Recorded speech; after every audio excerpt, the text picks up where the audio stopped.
우리 말씀 듣기 전에 옆에 계신 분들과 이렇게 인사하겠습니다. 성령으로 살고 성령으로 행합시다. 함께 인사하겠습니다. 성령으로 살고 성령으로 행합시다. 아멘. 네. 오늘은 이 성령의 열매를 맺는 삶 마지막 그 내용을 우리가 함께 나누길 원합니다. 그리고 이 말씀을 통해서 정말 우리에게 가장 중요한 것을 깨닫게 하시는 그런 메시지였던 것 같습니다. 그래서 저에게는 굉장히 은혜로운 시간이었고 또 그 마음을 우리가 함께 나누기 원합니다. 여러분, 우리가 성령의 열매를 맺는 것은 맺어도 되고 안 맺어도 되는 그런 문제가 아니라 우리가 목숨을 걸고 반드시 맺어야 하는 것입니다. 우리 그리스도인들은 두 가지 열매를 맺습니다. 죄의 열매를 맺든가 성령의 열매를 맺든가. 여러분은 어떤 열매를 맺길 원하십니까? 하나님께서 우리에게 원하시는 것은 천국 백성으로서 성령의 열매를 맺길 원하시는 것 아니겠습니까? 그렇게 우리가 성령의 열매를 맺고 더 풍성한 은혜를 또 천국 백성으로서 이 땅 가운데 살아나가기 원합니다. 오늘은 그 마지막 시간으로 하나님과의 관계 가운데에서 우리가 어떻게 변화되어야 되는지에 대해서 함께 나누도록 하겠습니다. 첫 번째가 뭐냐면 충성입니다. 성경에서 충성은 여러분 잘 아시겠지만 믿음직스럽다, 아니면 신실하다, 미쁘다, 충성, 믿음이라는 단어로 그렇게 사용되어 있습니다.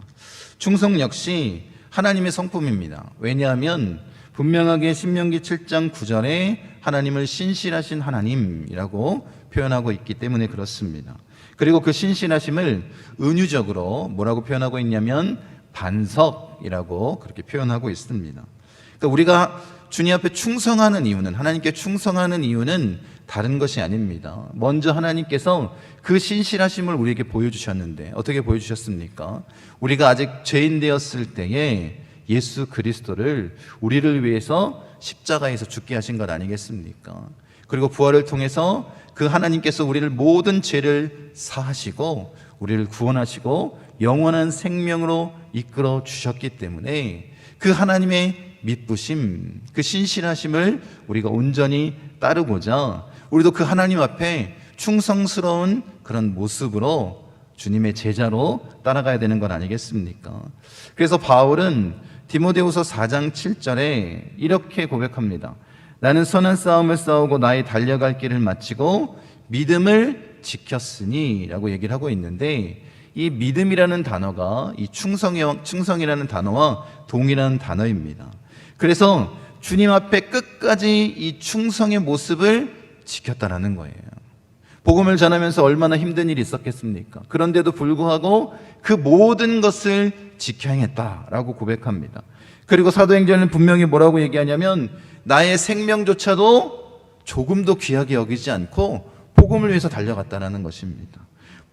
바울이 보여준 주를 향한 충성은 뭐냐면 죽기를 각오하고 주님을 따르는 것입니다. 이게 바울이 우리에게 말씀하고 있는, 우리에게 전해주고 있는 삶으로 표현한 충성의 모습입니다. 그리고 이것은 인간의 노력의 산물이 아니라는 것을 바울이 분명히 알았습니다. 그래서 우리에게 이렇게 고백합니다. 말씀 보세요.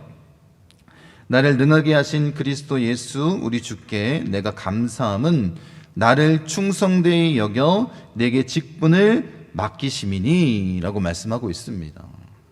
바울이 스스로 나는 충성스러운 하나님의 종이 될 거야, 사도가 될 거야 라고 하는 것이 아니라 주님이 어땠다라는 거요? 나를 충성되이 여기셨다라는 것입니다. 그러니까 이 충성의 모습은 내가 노력한다고 되는 것이 아니라 누가? 주님이 나를 그렇게 여겨주실 때 그런 모습으로 나아갈 수 있는 것입니다. 여러분, 그러니까 우리가 일꾼으로 그 복음의 비밀을 맡은 자로서 주님 앞에 충성하며 나아가는 자가 되기 원합니다. 그리고 우리가 그렇게 살아야 될 이유는 뭐냐면 주님이 우리를 그렇게 여기셨기 때문에, 그렇게 불러주셨기 때문에, 그 사명을 우리에게 맡겨주셨기 때문에 우리가 그렇게 나아가야 되는 것 아니겠습니까? 우리가 오직 예수님의 그 신실하심을 닮아 나아가길 원합니다. 그래서 우리도 어떻게 바울처럼 죽도록 충성하는 자가 되기를 원합니다. 말씀 보세요. 같이 한번 읽겠습니다.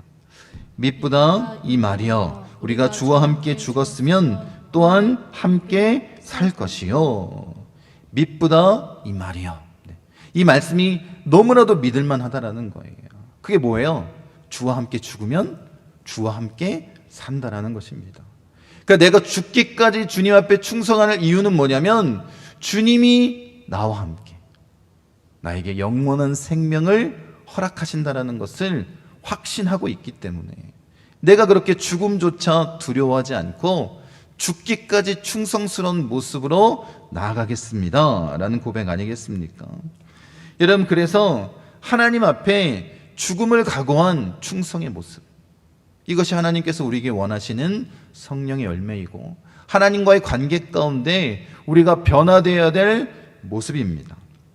죽기까지 복종하는 것, 죽기까지 충성하는 자가 되기를 원합니다. 그렇다면 이 중요한 충성의 열매를 내가 어떻게 맺었는지 알 수 있을까? 여러분, 우리가 정말로 교회에서 일을 하거나 어려운 일을 경험하게 되거나 그 사명을 가지고 나아갈 때 이 어려운 일 앞에 우리가 믿음을 배신할 때가 있습니다. 그걸 보면 되는 겁니다. 교회 안에서도 마찬가지입니다. 우리에게 맡겨진 직분이 있는데 힘들고 어렵다고 그 일을 버리고 나간다면 어찌 충성스럽다라고 말할 수 있겠습니까? 중간에 그만두지 않고 끝까지 하나님이 주신 그 사명을 감당하며 나아가는 자가 충성의 모습을 간직한 자 아니겠습니까? 그러니까 힘들어도 끝까지 견디며 주님 앞에 충성스러운 모습으로 나아가 서는 자가 되기를 원합니다. 또 한 가지 중요한 건 뭐냐면 하나님 앞에서만 충성스러운 모습을 보이는 것을 주님이 원하시는 것이 아니라 사람들 앞에서도 그렇게 충성스럽게 인정받아야 된다는 것입니다. 어느 곳에서 무엇을 하든지 죽게 하듯 우리가 나아가야 되지 않겠습니까?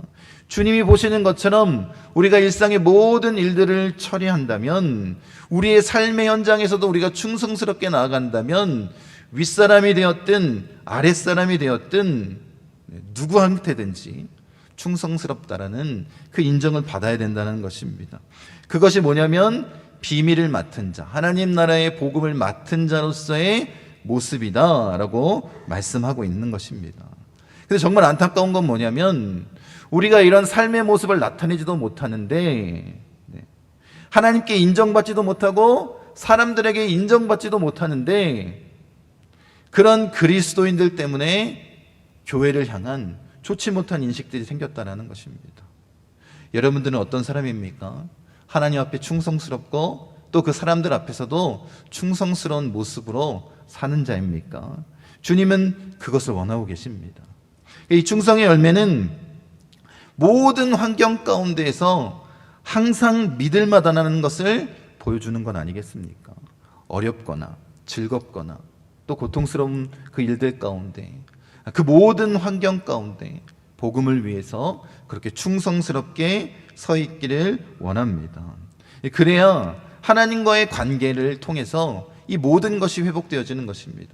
하나님 앞에 그 충성스러운 모습으로 내가 설 때 다른 모든 사람들 앞에서도 그렇게 설 수 있는 건 아니겠습니까?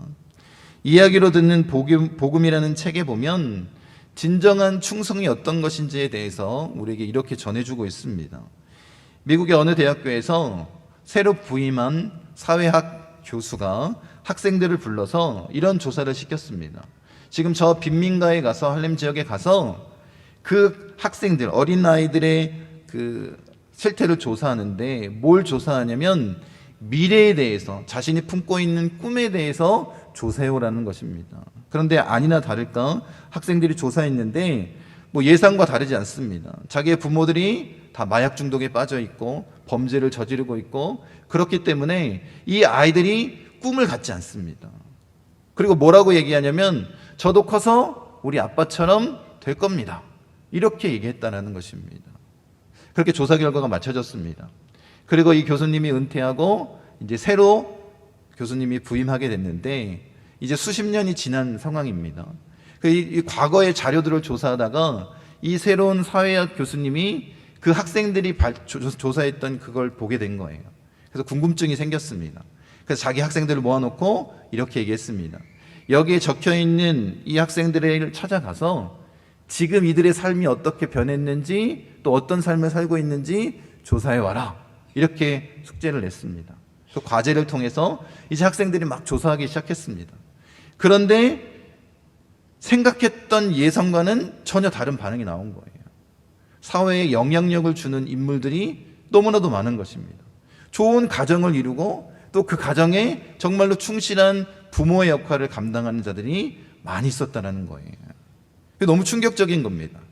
그래서 조사를 해봤습니다. 조사를 해봤는데 그렇게 올바르게 자란 그리고 이 사회에 영향력을 미치는 성인이 된 아이들에게 이제 지금 성인이 됐으니까 조사를 해보니까 이렇게 하나같이 얘기한다라는 것입니다. 내가 이렇게 바르게 자랄 수 있었던 이유는 오로코라는 선생님 때문입니다. 이런 얘기를 한다라는 것입니다. 그래서 이 교수님이 너무나도 궁금했습니다. 아니, 사회도 나라도 해결하지 못한 이 문제를 어떻게 한 사람의 개인이 해결했을까? 너무 궁금하지 않습니까? 그래서 수소문해서 그 오로코 선생님을 찾아갔습니다. 이 오로코 선생님은 이제 연세가 많기 때문에 실버타운에서 그렇게 여생을 보내고 있었습니다. 그래서 이 오로코 선생님을 찾아가서 물어봤습니다. 선생님, 어떻게 했기에 이 문제 아이들이 변화가 됐습니까? 그 비결이 무엇입니까? 라고 물어봤습니다. 그런데 이렇게 대답하는 겁니다. 저는 뭐 자랑할 것도 없고 내가 뭔가 특별하게 한 것도 없습니다. 이렇게 얘기를 하는 거예요. 근데 이 교수님이 너무나도 궁금했습니다. 분명히 뭔가 비결이 있지 않을까? 그래서 집요하게 물어보기 시작했습니다. 그러자 이 오로코 선생님이 이렇게 대답을 합니다. 굳이 대답을 한다면 저는 하나님과 사람들 앞에 부끄럽지 않은 교사가 되려고 노력했을 뿐입니다. 이렇게 대답했다는 것입니다. 여러분, 우리는 어떻습니까? 하나님 앞에 그리고 사람들 앞에 부끄럽지 않은 그런 그리스도인입니까? 아니면 하나님 앞에도 부끄럽고 사람들 앞에도 부끄러운 그런 그리스도인입니까? 여러분, 우리가 충성의 열매를 맺길 원합니다. 하나님 앞에 우리가 충성스럽다면 사람들 앞에도 충성스러운 모습으로 나아가야 될 줄로 믿습니다. 여러분, 우리가 하나님과의 그 관계 맺음이 충성으로 맺어져 있다면 우리는 변화될 수밖에 없는 거예요. 여러분, 그 변화의 열매를 경험하기 원합니다. 그리고 예수님께서 그 충성의 분명한 척도를 우리에게 말씀하셨는데 뭐라고 말씀하시냐면 자기 십자가를 지고 나를 따르라 라고 말씀하신 거 아니겠습니까? 여러분, 그렇게 여러분에게 주어진 그 십자가의 사명, 여러분 앞에 주어진 예수님께서 우리에게 주어진 그 하나님 나라의 복음을 전하는 사명, 그것을 짊어지고 걸어가고 계십니까? 아니면 힘들고 어렵다고 저쪽에 내려놓고 내 마음대로 내 뜻대로 살아가십니까? 그 분명한 척도를 주님이 말씀해 주고 계십니다. 여러분, 우리가 온전히 주님을 바라보기를 원합니다. 우리가 이 자기 십자가를 질 수 있는 유일한 길은 뭐냐면 하나님을 바라볼 때예요. 여러분, 하나님과 가까이 서 있고 그 하나님과 온전히 바라보고 그 충성스러운 모습으로 서 있을 때 우리가 이 일들을 감당하며 나아갈 수 있는 것 아니겠습니까? 여러분, 우리에게 중요한 충성의 모습은 이것입니다. 성령 충만함으로 한 방향을 향해서 끝까지 달려 나아가는 것입니다. 여러분, 그것을 주님이 원하시지 않습니까? 바울은 어떻게 달려갔어요? 표대를 향해서 오직 예수 그리스도를 향해서 달려간 거예요. 그 한 방향. 여러분도 정말 그 충성의 열매를 맺길 원한다면, 여러분의 내면이 삶이 온전히 하나님과의 관계가 변화되길 원한다면 그 한 방향을 끝까지 바라보신 자가 되기 원합니다. 오직 예수 그리스도만을 바라보며 나아가는 자 되시기를 간절히 축원드립니다. 두 번째가 이 온유의 열매입니다. 여러분, 온유는 우리가 보통 이렇게 생각합니다. 온유하면 착하고 온순한 이런 의미를 우리가 생각할 수 있지만 그렇지 않습니다. 성경에서 말하고 있는 이 온유함이라는 의미는 이 야생마 같은 그런 거친 성품을 갖고 있다 할지라도 어떻게 된 거예요? 하나님의 손에 길들여진 사람을 얘기하는 것입니다. 여러분, 그래서 우리가 정말로 주님 앞에 그렇게 순종의 모습으로 나아가 설 수 있는 자가 되기를 원합니다. 그러니까 이 의미가 뭐냐면 주변의 상황과 상관없이 그 환경에 흔들리지 않고 주님만을 바라보고 주의 말씀에 순종하는 것입니다. 그래서 온유의 핵심을 예수님께서 뭐라고 말씀하셨냐면 나는 온유하고 겸손하니 나의 멍에를 베고 내게 배우라 라고 말씀하십니다. 여러분, 온유도 마찬가지입니다. 우리가 하나님과의 관계 가운데 이 온유의 성품을 품어야 되는데 내가 노력한다고 얻을 수 있는 것이 아닙니다. 그래서 주님이 뭐라고 말씀하셨다고요? 내게 배우라 라고 말씀하신 것입니다. 여러분, 정말 온유의 열매를 맺기를 원하신다면 누구한테 배우라고요? 예수님께 배우는 자가 되기를 원합니다. 그래서 이 온유는 뭐냐면 하나님 앞에서 나의 태도입니다. 내가 하나님 앞에 어떤 모습으로 서 있는가. 여러분, 우리가 예수님처럼 매일 매순간 하나님과 동행하고 하나님의 뜻에 순종하고 나아간다면 하나님과의 그 온유의 관계가 잘 맺어져 있을 것입니다. 내가 아무리 강한 성격을 갖고 있다 할지라도 하나님 말씀에는 절대적으로 순종할 거예요. 그런 모습으로 우리가 서기를 원합니다. 그렇게 예수님께서 철저하게 죽기까지 복종하셨던 것처럼 우리도 그렇게 하나님의 뜻에 순종할 수 있는 자가 되기를 원합니다. 여러분, 하나님은 성령으로 온유해지지 않은 사람을 사용할 수 없습니다. 하나님 말씀에 순종하지 않는데 어떻게 그 사람을 하나님께서 사용할 수 있겠습니까? 여러분, 정말 하나님과의 관계를 온전히 맺고 하나님의 능력을 소유한 자로 살아내기를 원하신다면 어떻게 하면 된다고요? 예수님을 닮은 온유의 성품을 우리가 품고 변화되면 되는 것입니다. 여러분, 심령이 온유하다는 의미는 뭐냐면 주님 앞에 주의 말씀에 온전히 순종하는 모습인데 주님이 하라는 것을 하는 것이고 주님이 하지 말라는 것을 하지 않는 것입니다. 이것이 온유함입니다. 주님이 말씀하시면 나아가는 것입니다. 주님의 뜻이 아니면 멈춰 서는 것 아니겠습니까? 그런 은혜가 우리 가운데 있기를 원합니다. 한 성도가 직장 복음화의 사명을 가지고 직장에 들어갔습니다. 근데 뭐 직장 문화 잘 아시잖아요. 이제 회식을 하는데 거기 오셨던 그 고위직 상무님이 같이 한잔하자고 건배사를 제의했습니다. 그런데 어떻게 했을까요? 안 마신 거예요. 그랬더니 옆에 있었던 중간 간부가 이 신입사원인데 그렇게 하니까 뺨을 쳤다는 거예요. 얼마나 충격을 받았겠습니까? 그래서 그날로 내가 이 회사를 그만둬야 되겠다 생각하고 기도원으로 올라가서 기도하기 시작했습니다. 그때 예수님께서 이런 마음을 주셨다고 합니다. 나는 십자가까지 달리기 했는데 그렇게 죽기까지 너희들을 위해서 그 복음에서 달려가는데 너는 직장을 복음화하겠다는 자가 뺨 한 대 맞았다고 그렇게 포기하고 떠나가려느냐, 이런 마음을 주셨다는 거예요. 그래서 정말로 복음을 전하다가 생명을 잃은 주의 종들도 많은데 내가 이것 때문에 나의 사명을 벗어던지면 안 되겠구나 라는 마음을 품고 그 다음날 다시 그 직장으로 향했다는 것입니다. 여러분, 온유함이 그런 건 아니겠습니까? 내가 정말 싫고 정말 하기 싫지만 마음 가운데 거리낌이 너무나도 많지만 주님이 말씀하시면 순종하는 것입니다. 여러분, 이런 관계가 하나님 앞에 온전히 서 있어야지 천국 백성이라고 말할 수 있는 것 아닙니까? 그런 모습으로 우리가 서길 원합니다. 여러분, 주님이 말씀하신다는 확신이 들면 순종하는 것, 이게 온유입니다. 이 온유함이 없으면 하나님과 깊은 관계를 맺을 수 없는 거예요. 여러분, 하나님과 관계 맺을 때 핵심이 있는데 이 깊은 관계를 맺을 때 핵심은 뭐냐면 주님이 나와 함께 계신다는 걸 믿는 것입니다. 여러분, 우리가 천국 백성으로 살아갈 때 가장 중요한 것이 이것 아니겠습니까? 나와 함께 계신 하나님이 믿어져야 그 말씀에 순종하잖아요. 주일날만 이 성전에 계신 하나님이라고 믿어지신다면 여러분이 세상 가운데서 하나님 말씀에 순종하시겠습니까? 내 마음대로 내 뜻대로 살면서 교회 와서만 나는 온유하다라고 말한다면 하나님이 그것을 기뻐하시겠습니까? 여러분, 그래서 중요한 게 이것입니다. 우리가 이 마음을 유지하기 위해서는 예배자의 모습으로 살아가야 된다는 거예요.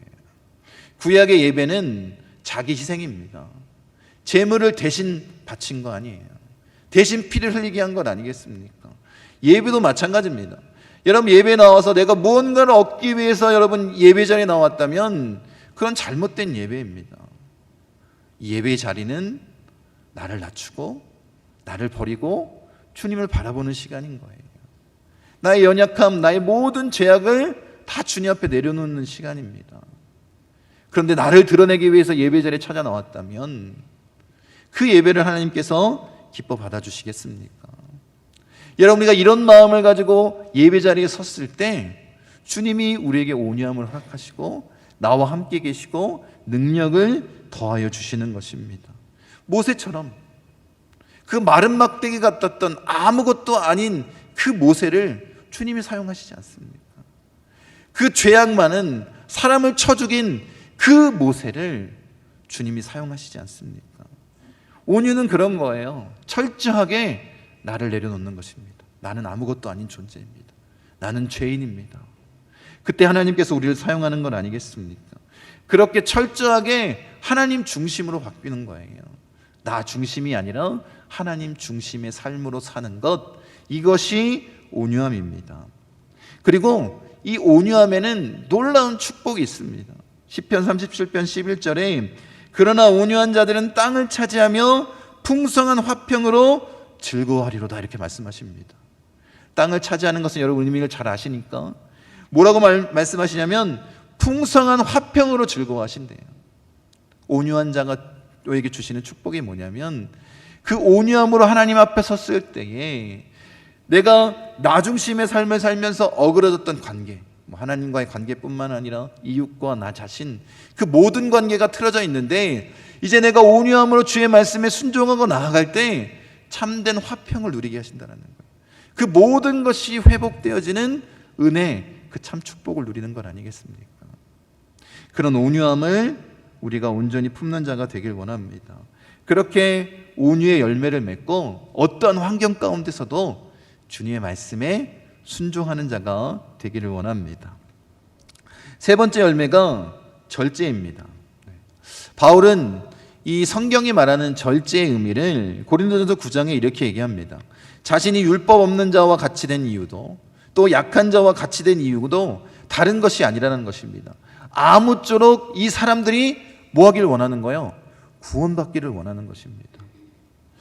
여러분, 복음을 위해서 다른 사람을 위해서 맞춰 살아가는 것, 이게 성경이 말하고 있는 절제의 의미입니다. 그러니까 자신의 유익을 위해서 절제해서 내가 원하는 것을 얻는 것, 이것이 성경이 말하는 절제가 아니라 내가 나의 것을 이렇게 절제하는 이유는 뭐라는 거예요? 다른 것이 아니라 하나님 나라의 복음을 위해서, 다른 사람의 유익을 위해서 절제한다는 것입니다. 이것이 성경이 말하고 있는 절제의 의미입니다. 그러니까 우리가 왜 절제의 열매를 맺어야 됩니까? 다른 게 아니에요. 성령님이 하나님에게 세우신 이 믿음의 공동체, 영적인 공동체인 교회를 온전하게 세우기 위해서 절제하는 거예요.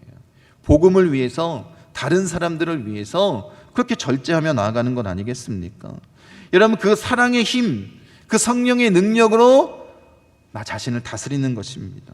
말과 욕구, 힘의 절제를 통해서 다른 사람을 온전하게 세우는 것이 성경에서 말하는 절제입니다. 여러분, 우리가 그런 모습으로 주님 앞에 서 있기를 원합니다. 한 가지 더 얘기하자면, 이사야서 58장에 기록된 얘기 아닙니까? 우리가 여러 번 나눴지만, 여러분, 하나님이 원하시는 금식이 뭐예요? 여러분, 왜 금식하십니까? 여러분들의 필요한 것, 나에게 아주 중요한 기도 제목, 그것을 온전히 응답받기 위해서 기도하시지 않습니까? 그런데 이사야서 58장에는 그것이 하나님이 원하시는 금식이라고 말씀하시지 않습니다. 뭐라고 말씀하고 계십니까? 하나님께서 원하시는 그 금식, 자기의 유익을 위해서 부르짖는 것이 아니라 다른 사람들의 물질과 정서적인 도움을 위해서 부르짖으라는 거예요. 그게 내가 원하는 금식이다 라고 말씀하십니다. 여러분, 이것이 절제의 모습 아닙니까? 하나님 우리에게 분명히 말씀하고 계십니다. 그 모습으로 우리가 서기를 원합니다. 그러니까 성경에서 말하고 있는 절제는 뭐냐면 무언가를 하지 않는 것이 아닙니다. 반드시 무언가를 하는데 무엇을 위해서 하느냐가 중요하다는 거예요. 하나님을 위해서, 복음을 위해서, 다른 사람들을 위해서 나아가는 것입니다.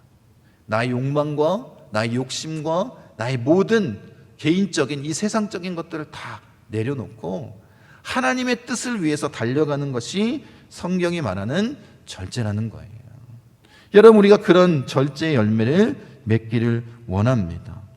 여러분, 사도 바울이 교회를 세워나가면서 굉장히 두려워했던 것이 있습니다. 여러분, 한국 교회에서도 일어나는 일 아니겠습니까? 정말로 그 복음을 받아들이고 하나님 나라 백성으로, 천국 백성으로서 살아가야 되는데 이들이 다 어떻게 해요? 그 말씀대로 살지 못하고 교회를 떠나가는 모습들을 본 거예요.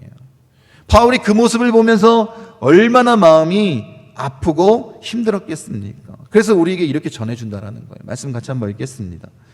너희가 육신대로 살면 반드시 죽을 것이로되 영으로서 몸의 행실을 죽이면 살리니 라고 말씀하고 있는 거예요. 정욕대로, 여러분, 절제하지 못하고 육신대로 그 뜻대로 살아가면, 자기 유익을 위해서 살면 어떤 일이 벌어지겠습니까?